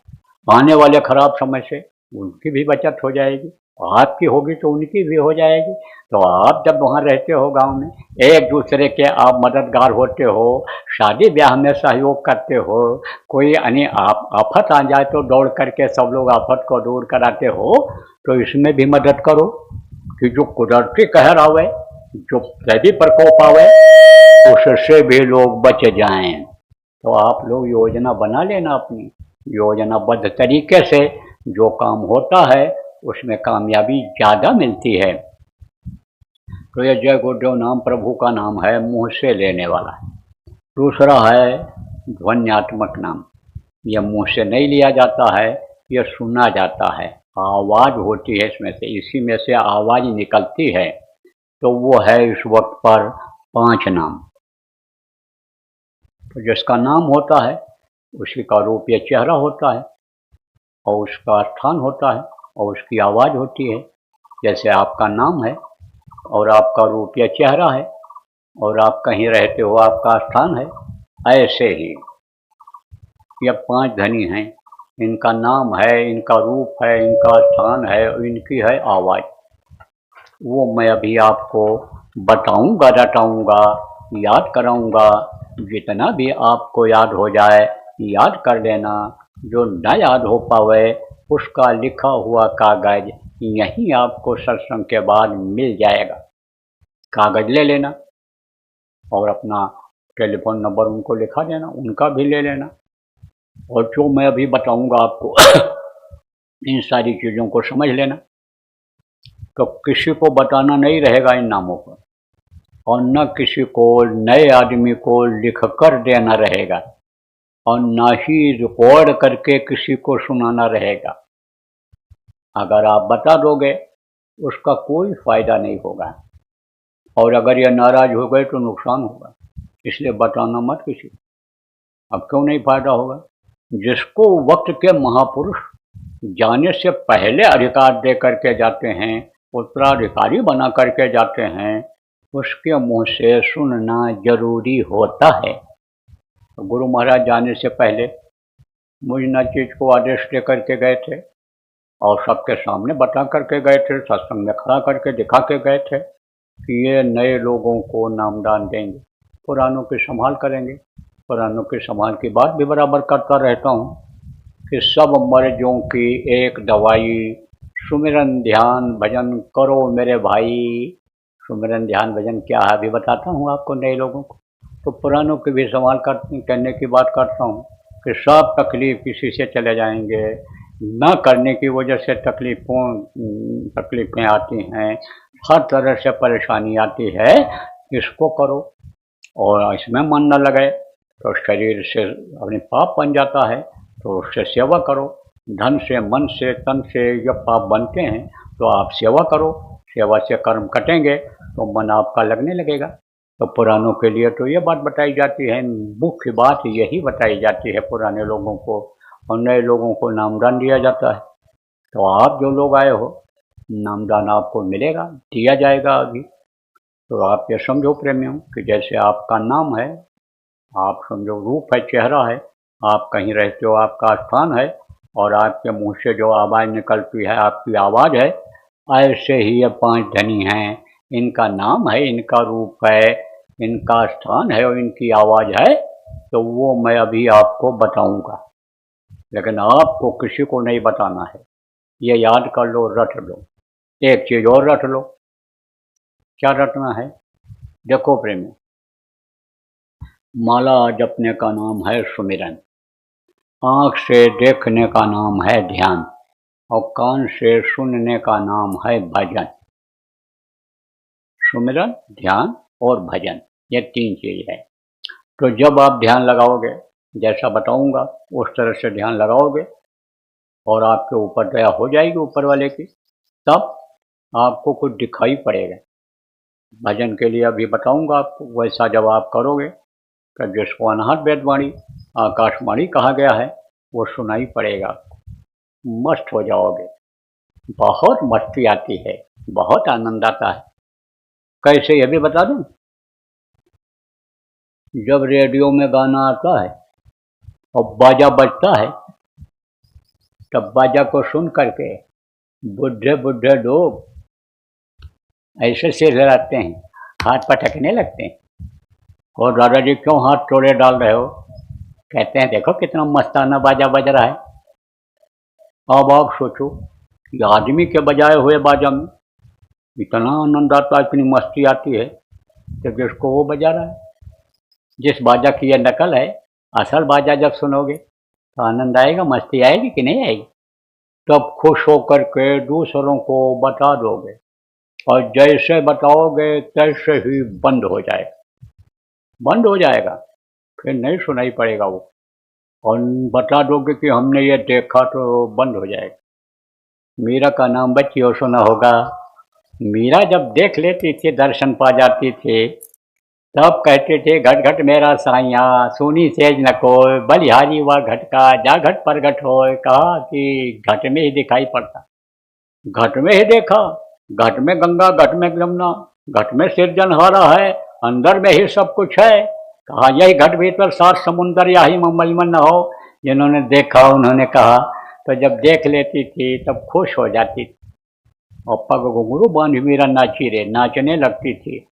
लेकिन जब बंद हो जाता था, तब गली गली में घूमती थी, रोती थी, चिल्लाती थी, कहती थी रात दिन मुझे नींद आवे भावे अन्न न पानी, रात दिन मुझे नींद नहीं आ रही है, मुझे कोई अन्न पानी नहीं अच्छा लग रहा है, कोई सदगुरु वैद्य मिल जाता, ये हमारा इलाज कर देता, हमको फिर दर्शन होने लग जाता।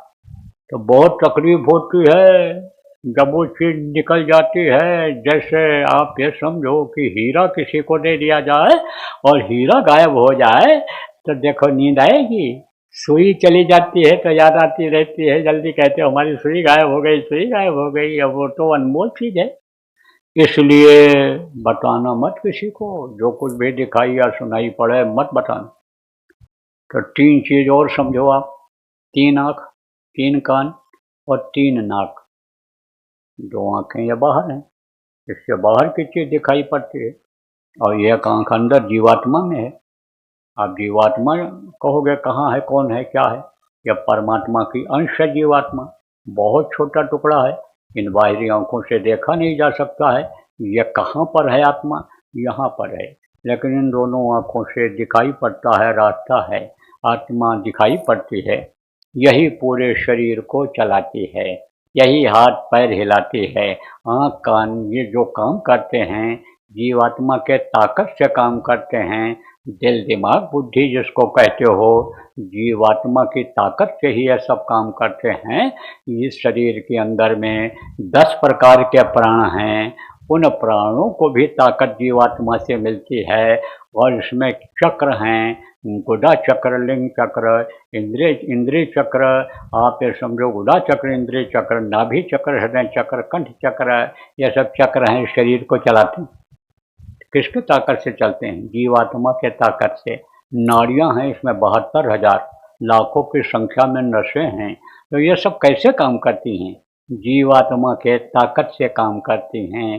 तो वो समझो आप कि दो आंख या बाहर है और एक आंख है अंदर जीवात्मा में, उससे वो प्रभु दिखाई पड़ता है। उस आंख से देवी देवताओं का दर्शन होता है, उस आंख से स्वर्ग और वैकुंठ देखा जाता है। तो वो अंदर में जो आंख है उसको दिव्य दृष्टि आत्म चक्षुषु नेत्र कहते हैं। तो दो आंख इधर है और एक आंख अंदर जीवात्मा में है, तीन आंख। दो कान ये इधर है, इससे बाहर की आवाज सुनाई पड़ती है, और ये कान अंदर जीवात्मा में है, उससे अनहद वेदवाणी, आकाशवाणी, गुरुवाणी साउंड और गैबी आवाज जिसको कहा खुदाई आवाज, वो सुनाई पड़ता है। और तीन नाक, गए लोग कहोगे नाक तीन कहाँ से हो गई? देखो, ये नाक जिसको नाक कहते हो, ये तो जैसे नाला के ऊपर पत्थर रख दो या पुल बना दो, उसकी गंदगी छिप जाए, ऐसे ही कुदरत ने बना दिया है। ये इस तरह एक सुराग दाहिनी तरफ है और एक है ये बाईं तरफ। यह है नाक। यह कभी अपना काम बंद नहीं करता है। देखो, हाथ का काम अलग है, आंख का अलग है, पैर का अलग है, पेट का अलग है। इस शरीर के अंगों का अलग अलग काम है, और ये काम अपना जब सो जाओ तो बंद कर देते हैं। हाथ नहीं चलता है, आँख की पुतली नहीं चलती है, सुन नहीं पाते हो, बोल नहीं पाते हो, काम बंद कर देते हैं। लेकिन नाक अपना काम कभी नहीं बंद करता है, हर पल हर क्षण अपना काम चालू रखता है। अब नाक का काम क्या है? बाहर से हवा को लेकर के अंदर में जो 10 प्रकार के प्राण हैं जो शरीर को चलाने में मदद करते हैं, उनको हवा देता है यह नाक। और एक नाक से एक बार में अच्छी हवा अंदर जाती है और दूसरे सुराख से गर्म हवा, गंदी हवा बाहर निकलती रहती है। यह समय समय पर बदलते रहते हैं। तो इससे खुशबू भी मिलती है और बदबू भी मिलती है इस नाक से। लेकिन ऊपरी लोकों में, जैसा मैंने आपको बताया कि अंधेरा होता ही नहीं है, बदबू वाली कोई चीज़ ही नहीं है, वहाँ तो खुशबू ही खुशबू है, खुशबू की लहरें चलती हैं। तो वो खुशबू, वो सुगंधी किसको मिलती है? अंदर जीवात्मा के नाक से मिलती है। तो तीन आँख, तीन कान और तीन नाक, और सुमिरन, ध्यान, भजन, तीन चीजें, और 5 नाम, 5 रूप, 5 स्थान, 5 की आवाज, यह मैंने आपको बताया। अब दूंगा नामदान। नाम बताऊंगा कौन सा? जिसके लिए कहा पायो रे मैंने नाम रतन धन पायो। मीरा ने कहा, गोस्वामी जी ने कहा, नाम ले तो बहुत सिंधु सुखाही। यानी आप ये समझो, वो नाम आपको बताऊंगा कि नाम लेते ही बहुत सागर सूख जाए। कलयुग योग यज्ञ नहीं जाना, एक आधार नाम गुण गाना, चहु श्रुत चहु दृश्य, यानी एक प्रभाव, नाम प्रभाव, और कल विशेष नहीं आनु पाऊ। तो अब आप ये समझो, वो नाम आपको बताऊंगा, ध्वन्यात्मक नाम। लेकिन उससे पहले आपको कुछ छोड़ना पड़ेगा, कुछ देना पड़ेगा। तो यह भारतीय संस्कृति रही है, मर्यादा रही है कि दरवाजे पर जब कोई जाता है साधु महात्मा, तो रोटी खिलाते, पानी पिलाते, कुछ देते हो दान दक्षिणा में। यह हमेशा रहा है। नाम नाम कंठी बांधते समय तो पहले ही रखवा लेते हैं, छाप लगाने से पहले पहले रखवा लेते हैं कि ये दक्षिणा है, लोटा दो, लंगोटी दो, अनाज दो, बिस्तर दो, ये करो, फिर कान फूकेंगे, फिर मंत्र देंगे। तो भाई यहाँ तो कोई कुछ मांगा नहीं होगा, और ना हमको आपसे इन चीज़ों को मांगना है, क्योंकि इन चीज़ों जड़ चीज़ों को हम लेकर क्या करेंगे। लेकिन अगर आपको दक्षिणा नहीं देंगे, जैसे कहते हैं कि गौदान की हो तो सांगीता नहीं दोगे तो इसका फल नहीं मिलेगा, तो कहो भाई कुछ देना चाहिए तो दे दो, आज मौका है। देना क्या है आपको, आप अपनी बुराइयों को यहीं छोड़ जाओ, अब बुरे कर्म मत करना। दुनिया में अगर सच पूछो तो सबसे बुरा कर्म क्या है, जीव हत्या। जीव हत्या करने वाले को मुक्ति मोक्ष नहीं मिलता है, नरक ही जाना पड़ता है। इसलिए जीव हत्या मत करना, इस पेट को कब्रिस्तान मत बनाना। कब्रिस्तान पर कौन ले जाया जाता है, मुर्दा। मुर्दा किसको कहते हैं, जब आदमी के अंदर से जान निकल जाती है, मर जाता है, तब कहते हो यह मुर्दा है। ऐसे बकरा के अंदर से जान चली गई, मुर्गा के अंदर से जान चली गई, भैंसा गाय बैल के अंदर से जान चली गई, तब वो क्या बचा, अरे मुर्दा कहोगे नहीं कहोगे, मुर्दा हो गया ये, वो भी मुर्दे कहलाता है। और उसी को आप पेट में रख लेते हो, पेट को कब्रिस्तान बना लेते हो। तो कब्रिस्तान पर कोई पूजा पाठ करता है, अरे कोई उपासना करता है, कोई यज्ञ जब तक आपने कब्रिस्तान पर करते हुए किसी को देखा या सुना, नहीं सुना होगा आपने, नहीं कोई करता है। देखो तमाम यज्ञ हो रहे, तमाम जप कर रहे लोग, तमाम अनुष्ठान कर रहे, तीर्थों में जा रहे, व्रत भी रह रहे, लोग रोजा नमाज भी अदा कर रहे, खैरात भी बांट रहे हैं, लेकिन सुकून मिल रहा है, शांति मिल रही है, नहीं मिल रही है, बल्कि और तकलीफ बढ़ती ही चली जा रही है। तो उसका कारण क्या है, कारण यही है कि जिस हाथ से फूल पत्ती चढ़ाते हैं, अक्षत फूल चढ़ाते हैं, प्रसाद चढ़ाते हैं देवी देवताओं के स्थान पर, वही गंदा है। कैसे गंदा है, जो चीज़ आप खाते हो उसी का खून बनता है, और खून पूरे रग रग में है, पूरे शरीर में, तो खून गंदा है कि नहीं है, तो शरीर ही गंदा रहता है। तो कहाँ से देवी देवता खुश होंगे, कहाँ से वो कबूल करेंगे। इसलिए हाथ जोड़ कर विनय हमारी, तजो नशा बनो शाकाहारी, छोड़ो व्यभिचार बनो ब्रह्मचारी, और सत्य को लाने की करो तैयारी। तो हमारी तो आपसे यही प्रार्थना है कि आप इन चीज़ों को मत खाओ, बीमारियां मत बुलाओ, क्योंकि खून बेमेल हो जाता है। बच्चा जब पैदा होता है तो उस समय उसका खून बिल्कुल स्वच्छ साफ रहता है, लेकिन खा पी करके उसे गंदा कर लेते हैं। कैसे भी बता दें, कोई बीमार हो गया बुढ़ा, डॉक्टर के पास ले गए, बोले खून की कमी हो गई, खून टेस्ट करना पड़ेगा। तो अब आप ये समझो, चढ़ाने के लिए खून टेस्ट करना पड़ेगा। तो आप समझो कि बाप ने कहा मेरा खून ले लो, कहा नहीं, टेस्ट किया, कहा नहीं चढ़ पाएगा, मेल नहीं खा रहा है।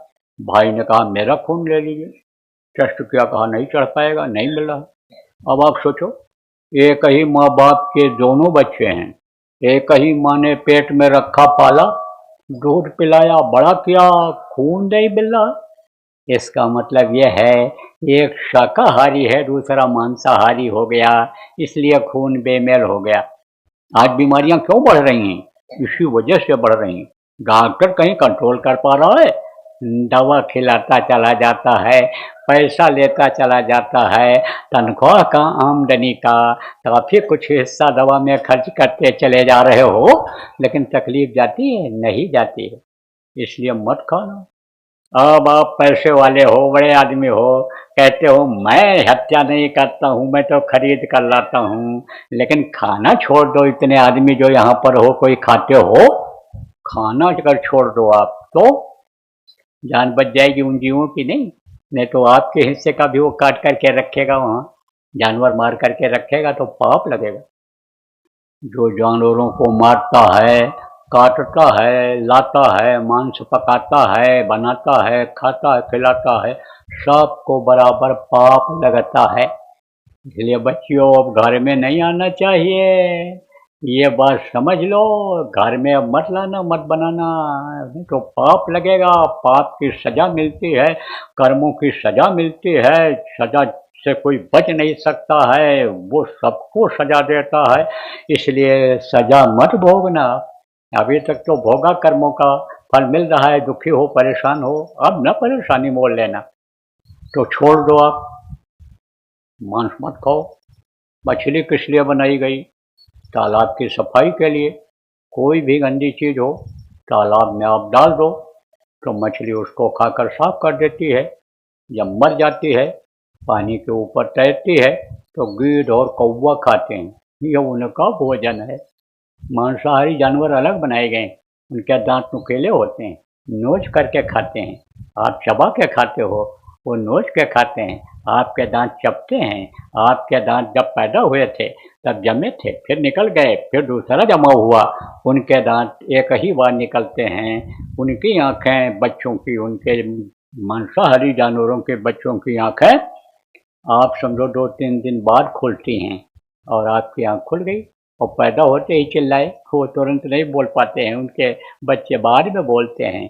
चाट के पानी पीते हैं, आप खींच के पानी पीते हो, आप ऐसे जबड़ा घुमा घुमा करके खाते हो, उनका जबड़ा नहीं घूमता है, वो खड़े होकर आसमान नहीं देख सकते हैं, एक जगह से पीछे ऐसे नहीं देख सकते। ये सब लक्षण है कुदरत ने बनाया। मनुष्य के लिए कुदरत ने क्या बनाया? प्रकृति ने ये धान गेहूँ ज्वार बाजरा मक्का, ये खजूर आम और सेब और केला, ये सब फल फूल मेवा मिष्ठान बना दिया। ये मनुष्य का भोजन है। जो भी है आपके पास वो शाकाहारी भोजन करो, अन्न खाओ, फल फूल खाओ, जो भी आपका घर में है, जैसा बजट है, जैसा रहते हो, लेकिन मांस मत खाना, मछली मत खाना, जीव हत्या होती है। अंडा बहुत गर्म होता है, ये माताएं मासिक धर्म होती हैं, खराब खून इकट्ठा हो जाता है, आप ये समझो उसी का बच्चा बन जाता है। ऐसे मुर्गियों का खराब खून, उनके लेट्रिन पेशाब का खराब हिस्सा जब इकट्ठा होता है तो वही अंडा बन जाता है। और सोचो कितना गर्म होता होगा। जवान जवान लड़के इस कदर ऐसे हो गए सिकिया पहलवान कि तेज हवा चले तो भी उड़ जाएं। डॉक्टर के पास जाते कहते कमर में दर्द है डॉक्टर साहब, और डॉक्टर साहब चक्कर आ रहा है, बड़ी परेशानी है, तो डॉक्टर साहब कहते अंडा खाओ, अंडा से ताकत आई। अब गए अंडा खाए, अब गर्म किया पेट में, तो किसी न किसी सुराख से गर्मी निकल गई। अब और दुबले होते चले जा रहे। कोई डॉक्टर गारंटी लेता है कि इसको अंडा खिलाओगे तो हम ठीक कर देंगे, स्वस्थ हो जाएगा, और खराब होता जाता है स्वास्थ्य। इसलिए बच्चियों, न तो अंडा खाना और न बच्चों को खिलाना। यानी हजारों सुराख उसमें होते हैं, बहुत जल्दी यानी गंदी चीज़ों को एब्जॉर्ब कर लेता है, यानी अपने अंदर ले लेता है। और जहाँ देखो मुर्गी पाली जाती है, वहाँ पर गंदगी न हो, कीड़े मकोड़े ना आवें, उनको मक्खी मच्छर परेशान न करें, वो लोग दवा छिड़कते हैं, और दवा छिड़कते हैं तो उसका असर रहता है, और उसी के अंदर यानी अंडे के अंदर चला आता है, तो वो और जहरीला हो जाता है। तो अब आप ये समझो अंडा मत खाना। और शराब में 1000 बुराई। जब शराब पीता, मांस खाता, व्यभिचार करता, खून कत्ल करता, बाल बच्चों को मारता, क्या क्या नहीं करता है, क्योंकि होश में रह नहीं जाता है, मदहोश हो जाता है, कोई काम नहीं कर पाता, पड़ा रहता है। तो ऐसे नशे का सेवन मत करना। मैं बताऊंगा भी आपको, ऐसा नशा आएगा कि बांग बकोरी सुरापान उतर जाए पर भात, हम नाम खुमारी नानका चढ़ी रहे दिन रात।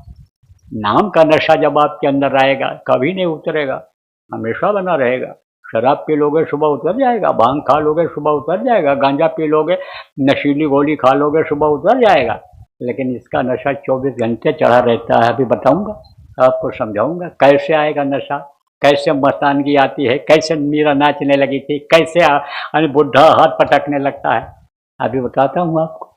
तो भैया नशा छोड़ दो, संकल्प बनाओगे तो छूट जाए, अच्छे का साथ करोगे तो छूट जाएगा, और नहीं पुराने लोग मिलेंगे तो फिर पिला देंगे। 2-4 दिन नहीं जाओ अभी, और एक दिन फिर चले जाओ, तब कहेगा अरे तू कहाँ चला गया था रे, नहीं मिला, दिखाई पड़ा। कहोगे रे वहाँ बाबा का सत्संग था, वहाँ गए थे, वहीं मैं छोड़ के चला आया, बाबा को दक्षिणा में देकर चला आया अपनी बुराई को, ये बुराई मैंने छोड़ दिया। तब कहेगा वही साथी आपका, कहेगा अरे तेरा चेहरा इसीलिए मुरझा रहा है, तेरी उम्र कम हो रही है, तू दुबला हो रहा है, क्या कर पाएगा। जब तक मस्ती नहीं आएगी, जैसे लोग कहते हैं कीर्तन में तभी गला चलेगा, दुर्गा जी तभी खुश होंगी जब दारू पी करके कीर्तन करेंगे, नाचेंगे उनके सामने। ऐसी प्रवृत्ति बन गई। कभी नहीं शंकर जी ने गांजा पिया, लेकिन गजेड़ियों ने उनको गांजा पी करके बम बम बोल करके बदनाम कर दिया कि शंकर जी भी गांजा पीते थे। अब मन में आता है वही लोग अपना बना लेते हैं, ज़्यादा बुरे लोगों की अब जब टीम बन जाती है तब वही उनको अच्छा लगने लग जाता है, फैशन बना लेते हैं जवान लोग। और मिल भी जाते हैं ऐसे लोग कि जब तक तुम मांस नहीं खाओगे, जब तक तुम दारू नहीं पियोगे, नेता नहीं बन पाओगे, अधिकारी नहीं बन पाओगे, कर्मचारी नहीं बन पाओगे, जब तक गर्लफ्रेंड नहीं बनाओगे तब तक आगे तरक्की नहीं कर पाओगे। ऐसी भावना लोग भर दे रहे हैं, और वो भी नहीं सोच पाता है। कम उम्र में लड़की नहीं सोच पाती है, लड़के नहीं सोच पाते हैं कि हमारा भविष्य खराब हो जाएगा इससे। तो माता पिता को चाहिए निगरानी रखें कि कहीं बिगड़ न जाएं ये बच्चे और बच्चियाँ, समय पर शादी ब्याह कर दें, समय पर यानी समझो कि उनको कोई काम करा दें, खाली ना बैठें, काम सिखा करके या जो भी नौकरी मिले उसको करवा दें, और फिर अच्छा मिले तब वहाँ चला जाएगा। तो प्रेमियों, बच्चों और बच्चियों, आप इस बात को समझो कि आप लोग ऐसे नशे का सेवन मत करना कि जिससे होश में न रह जाओ। इसको यहीं छोड़ जाओ, यही सबसे बड़ी होगी आपकी दक्षिणा। और दूसरी औरत के साथ बुरा कर्म मत करना, बहुत बड़ा पाप लगता है। दूसरे पुरुष के साथ बच्चियों बुरा कर्म मत करना, क्योंकि फिर मुक्ति मोक्ष का उम्मीद खत्म हो जाता है। आप ये समझो, चोरी जुआ मुखबिरी, घूस, चोरी जुआ मुखबिरी, और ब्याज घूस पर नारी, और जो चाहे दीदार को एते वस्तु निवाय। इन वस्तुओं से दूर रहता है जो वही दीदार करता है, उसी को दर्शन होता है, उसी को आनंद मिलता है, उसी की मुक्ति और मोक्ष होती है। तब समय निकला चला जा रहा है। अब आपको नामदान देता हूँ, बैठो, मारो पाठी। जो जो नाम बोलूँगा आप बोलना, और जब मैं बोलना बंद कर दूंगा तो आप बोलना बंद कर दे। आँख और कान खोल लीजिए, आँख और कान खोल दो। इसको कहते हैं भजन। इसी तरह से भजन बराबर करना रहेगा, लगातार इसी तरह से भजन करना। आप लोग आदत डालोगे और करने लगोगे तो फायदा आपको दिखेगा। अब आपको बताता हूँ जो एक बात, देखो, देश प्रेम बनाए रखो। देश की संपत्ति आपकी अपनी संपत्ति है। हड़ताल, तोड़ फोड़, आंदोलन, धरना, घेराव, आगजनी से कोई काम बनने वाला नहीं है। जो काम प्रेम से हो जाता है वो उतावलेपन में या जोश खरोश में नहीं होता है। इसलिए इस चीज़ का सब लोग ध्यान रखना, और नियम कानून का सब लोग करो पालन। अधिकारी कर्मचारियों का करो सम्मान, और अधिकारी कर्मचारी ही नहीं बल्कि किसी की भी निंदा आप मत करो, चाहे कोई धार्मिक आदमी हो, चाहे कोई गीता रामायण हो, चाहे वेद पुराण कुरान हो, बाइबल हो, किसी की निंदा, किताब की, धार्मिक ग्रंथ की मत करो। आप किसी जाति की निंदा मत करो।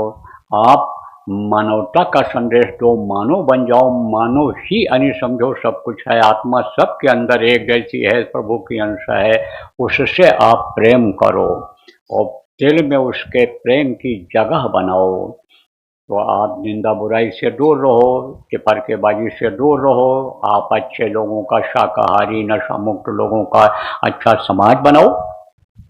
आप समझो अब इस काम में लगो। पुरानी जो बुरी आदतें हैं, जो विनाश का कारण बन रही हैं, उनको आप यहीं पर छोड़ जाओ। तो गुरु महाराज की दया से ये आपका कार्यक्रम विधिवत संपन्न हो गया। जिन जिन लोगों ने इस कार्यक्रम को संपन्न बनाने में मदद किया, हम सब के आभारी हैं। आप प्रचारकों के, व्यवस्थापक के, बुद्धिजीवी प्रबुद्ध नागरिकों के, अधिकारी कर्मचारियों के, राजनेताओं के, जिन लोगों ने इस कार्यक्रम को संपन्न बनाने में मदद किया, कुशल क्षेम पूछने के लिए ही आए, हम सबको धन्यवाद देते हैं, हम सबको आभार प्रकट करते हैं। तो बोलो जय गुरुदेव। एक प्रार्थना मैं बोलूंगा और उसके बाद यह कार्यक्रम संपन्न हो जाएगा और फिर आप लोग यहाँ समझ लेना, पर्चा ले लेना और कुछ ये प्रसाद, भोजन प्रसाद बनाएंगे, प्रसाद रूप में आप ले लेना, ग्रहण कर लेना। और जो लोग अभी आए हो, देर में आए हो, उनको ये बताना है कि अपने लोगों का ये जो कार्यक्रम है यह समय से शुरू हो जाता है और समय से ख़त्म हो जाता है। इसीलिए कोशिश हमारी यही रहती है कि हम एक दिन पहले ही वहाँ पहुँच जाएं। ऐसे पहुँच जाया करते हैं, लेट होना हमको पसंद नहीं है। तो आप लोग आगे के लिए ध्यान रखना, समय से आ जाया करना। जब आपको मौका मिले, खबर मिले कि हाँ अन्य सत्संग होगा वहाँ बाबा का, तब आ जाना, आप लोग समय से आ जाया करना। तो बोलो जय गुरुदेव।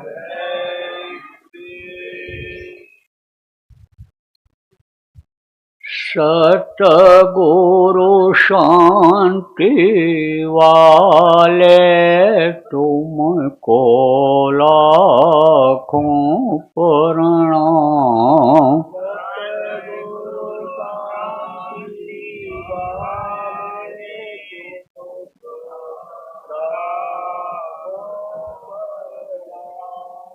भक्तों के रखवाले तुमको लाखों प्रणाम।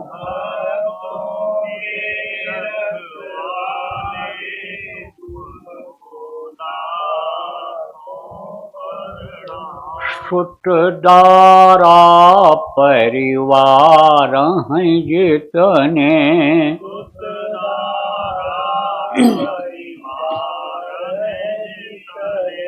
सबके प्रेम बटोर हैं सपने, सबके प्रेम बटोर हैं सपने। अंत समय कोई नहीं अपने, अंत समय कोई नहीं अपने। भव पार लगाने वाले तुमको लाखों प्रणाम।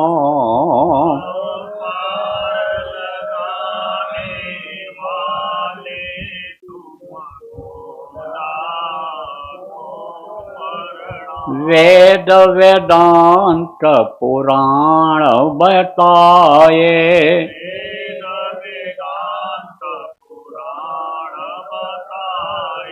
सदाचार सत्संग गाये,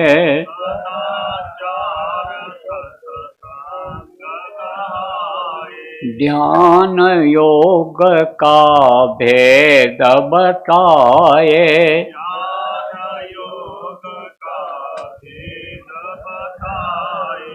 ज्योति जगाने वाले तुमको लाखों प्रणाम। ज्योति जगाने वाले तुमको लाखों प्रणाम। भक्तों पर हैं तुम्हारे लोचन,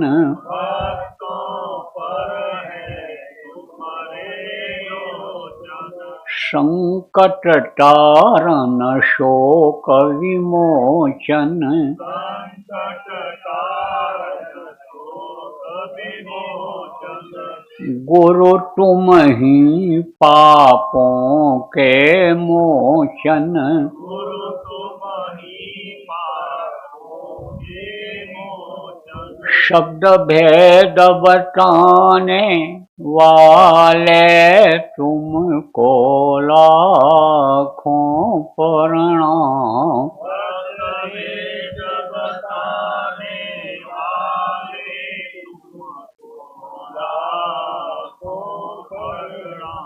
भक्तों के रखवाले तुमको लाखों प्रणाम। भक्तों के रखवाले तुमको लाखों प्रणाम।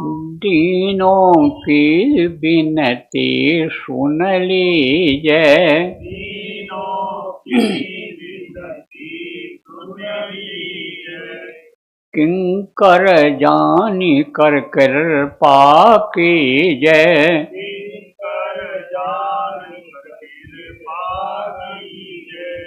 दर्शन अपना हरदम दीजिए। दर्शन अपना हरदम दीजिए। यम त्रास मिटाने वाले तुमको लाखों प्रणाम। यमत्रास मिटाने वाले तुमको लाखों प्रणाम। भक्तों के रखवाले तुमको लाखों प्रणाम। भक्तों के रखवाले तुमको लाखों प्रणाम। तुमको लाखों प्रणाम।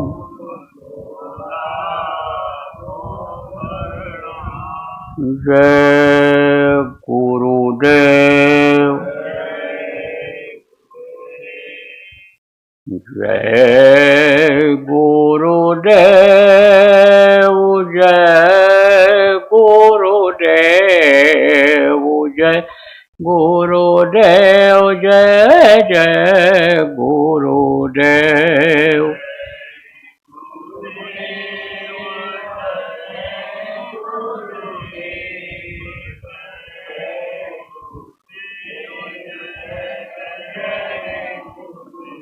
इसी तरह से जय गुरुदेव नाम की ध्वनि बोलने से फायदा मिलता है।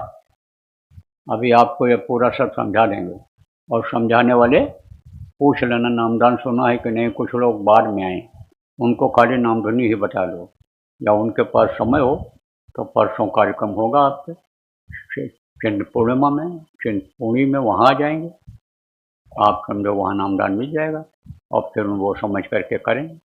तो बोलो जय गुरुदेव।